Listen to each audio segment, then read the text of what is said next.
ISO 20022 upgrades. How will they impact regulated digital currencies? It's finally happening. As of April 1st, 2023, central banks are collectively upgrading their financial systems to ISO 20022, a messaging standard that aims to improve the speed, efficiency, and security of financial transactions. This upgrade is expected to have a significant impact on the financial industry, including regulated digital currencies such as XRP, XLM, Algorand, and XDC. ISO 20022 is a global standard for financial messaging that uses a common language and data model to enable financial institutions to communicate with each other in a more streamlined and standardized way. This upgrade is expected to make it easier for banks to handle central bank digital currencies and other regulated digital currencies that are designed to work within existing financial systems. The adoption of ISO 20022 is likely to have a positive impact on CBDCs, as it will make them more easily integratable into banks' upgraded systems. This development will increase the potential adoption of CBDCs, which will allow them to be used alongside traditional currencies in more transactions.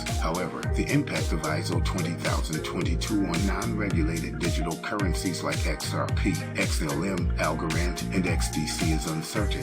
The upgrade may make it easier for banks to compete with non-regulated digital currencies by offering faster and cheaper alternatives for cross-border payments and other transactions. This could potentially reduce demand for these currencies, putting downward pressure on their prices. Despite the potential risks, some analysts believe that the adoption of ISO 20022 could lead to increased adoption of digital currencies in general, as it will improve the overall efficiency of financial transactions. As more banks adopt this messaging standard, it could become easier for digital currencies to gain wider acceptance as a legitimate form of payment and store of value. For holders of XRP, XLM, Algorand, and XDC, the collective upgrade of central banks' financial systems to ISO 20022 should be viewed as a long-term development that may take time to fully manifest in the market. While short-term price fluctuations may occur, it's important to remember that the adoption of ISO 20022 is part of a broader trend towards digitalization and increased efficiency in the financial industry. As such, these currencies may continue to play an important role in the digital economy, particularly in cross-border transactions and other use cases that require speed, efficiency, and security. In conclusion, the collective upgrade of central banks' financial systems to ISO 20022 is a significant development that is expected to have a major impact on the financial industry, including regulated digital currencies like CBDCs. While the impact on non-regulated digital currencies is less clear, investors in XRP, XLM, Algorand, and XDC should keep a close eye on the market and be prepared for potential changes in demand and pricing.